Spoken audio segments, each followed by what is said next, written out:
Hey everyone, and thank you for joining us for this quick class called the Data-Driven Church. This course is designed to give you 14 essential metrics that you should be tracking within your own church.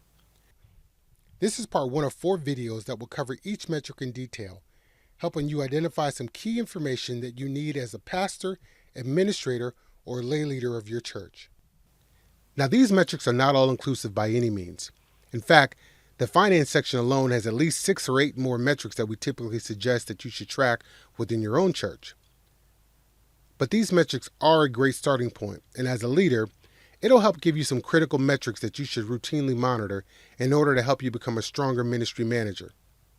If you're a church pastor or a lay leader, then you know that you need good information in order to make good decisions. It's one of the cornerstones of effective management. So having staff members or volunteers from your team track and report this information on a weekly and monthly basis is not only important to you as a leader, but it's essential for measuring the health and progression of the entire church.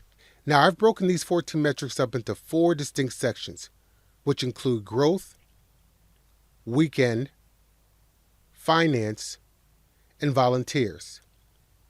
Each section is an area within your church that you'll want metrics that you can track. Again, these sections are not all inclusive, and feel free to rename them and call them whatever you like. What I want you to leave with today is number 1, the concept of routinely measuring your results in order to validate what you're doing is actually effective. And number 2, some of the various metrics that you can and should be tracking within your ministry in order to manage effectively. So are you ready to get started? Me too. Let's dive right into this first section. We call this first section growth because it contains the type of metrics that you'll track in order to measure the growth and effectiveness as a ministry. People say that churches are more than just numbers, and they are. But healthy churches grow, both spiritually and numerically. So you must have a mechanism to track those key metrics in order to confirm whether what you're doing is actually working or if things need to be tweaked in order to get back on track. So the very first metric that all pastors and leaders should know is your total active membership. Now, every church will define membership a little differently, but here are a few guidelines that are universal. Number 1, this number does not include children. Only adults 18 years or older. And this is because even though we love the kids, we make the bulk of our decisions on the number of active adults within the congregation.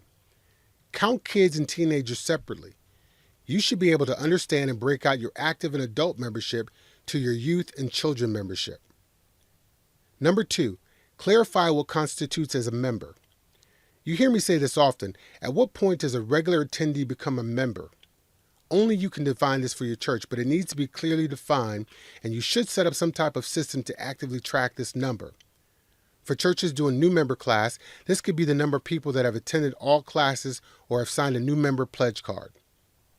Number 3, only count active members. Don't count adults that you haven't seen in 6 months or people that give regularly online but don't attend service or serve. If you have older members that are disabled and can't attend service any longer, how are you engaging and serving those members? In other words, how do you help them remain active members of the congregation? If you don't have a process for keeping them engaged, then you should probably consider not calling them active members. And your active membership isn't your weekly attendance. You don't have 100 members just because your average weekend attendance is 100. How many of the people who actually show up for service on Sunday are actually giving, volunteering, and serving? You need to create a system that distinguishes between regular attendees and active members. This metric is one of the most important, and it'll serve as a factor in a number of the metrics and ratios that we'll talk about later in this class. Remember, your total membership isn't about impressing other people. I hear this more often than is helpful, especially from pastors. When I ask how things are going, they quickly tell me, yeah, Doc, things are going great. We're growing. We got about 200 members now. But when I come to visit and actually count attendance, the real numbers tend to tell a very different story. The bottom line here is be real with the numbers that you have now by tracking it accurately. Never just go by what you feel. The next growth metric that I recommend tracking is the ratio of your midweek service attendance or small group versus your total attendance. This is a pretty simple metric, and it's designed to give you an idea of how engaged your membership is with discipleship within your ministry. Look, getting people out in the middle of the week is hard. I know this. And you'll most likely never get 100%, so no feeling bad that you're not. But as a pastor, your role is to look at the part of your ministry dedicated to helping grow disciples for Christ. So it's necessary to measure how you're actually doing at it. Are you at least getting 50% of members to show up for service or participate in a small group? If not, what do you need to do to increase engagement? Do members understand the importance of discipleship, Bible class, or midweek service? Do you need a different kind of format or a different day or time? Do you need to provide childcare or some other type of kids' church during the week? You'll need to figure out the answers that are right for your church, but it starts with knowing your numbers and understanding where you are. Again, don't just go by feel. Don't think you know, measure and know. This will help you make decisions that are based on data and not based solely on emotion. Number 3, total number of baptisms. Now this metric is pretty straightforward, and I'm sure that you're probably already tracking it. At least I hope you are. Baptism is a biblical principle and a spiritual metric that helps reflect the health of your church. Whether you conduct baptism services weekly, monthly, or quarterly, it's important to track how many people are actually being baptized. Are more people getting baptized each time? If so, then you're certainly doing something right and you should keep it up. But if baptisms have slowed or they're inconsistent, then it's time to work on getting them back up. Perhaps a sermon series on the importance of baptism, or doing some type of special teaching or Bible study around baptism, or even making baptism a celebration that gets people excited about the event. Whatever you do, track your baptism numbers and graph them over some consistent time frame so that you're able to properly evaluate how your church is actually doing in converting disciples for Christ.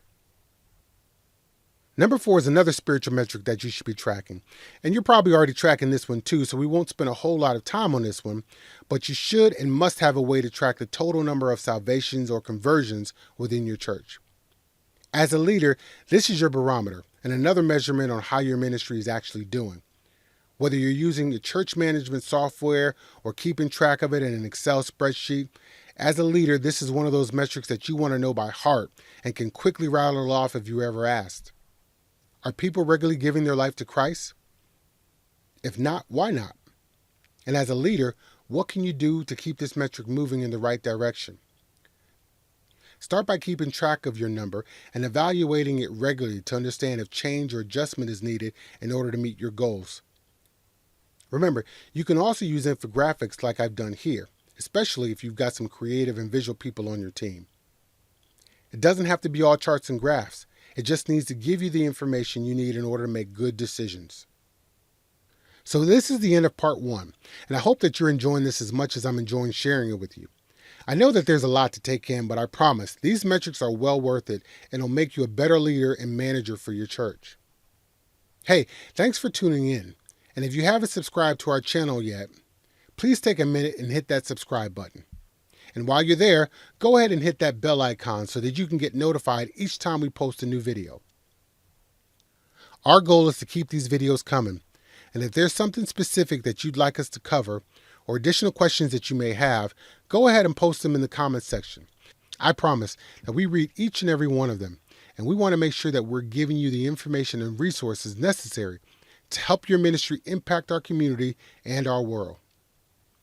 Okay, God's people, that's it for me. Thanks for watching, and I'll see you in the next video.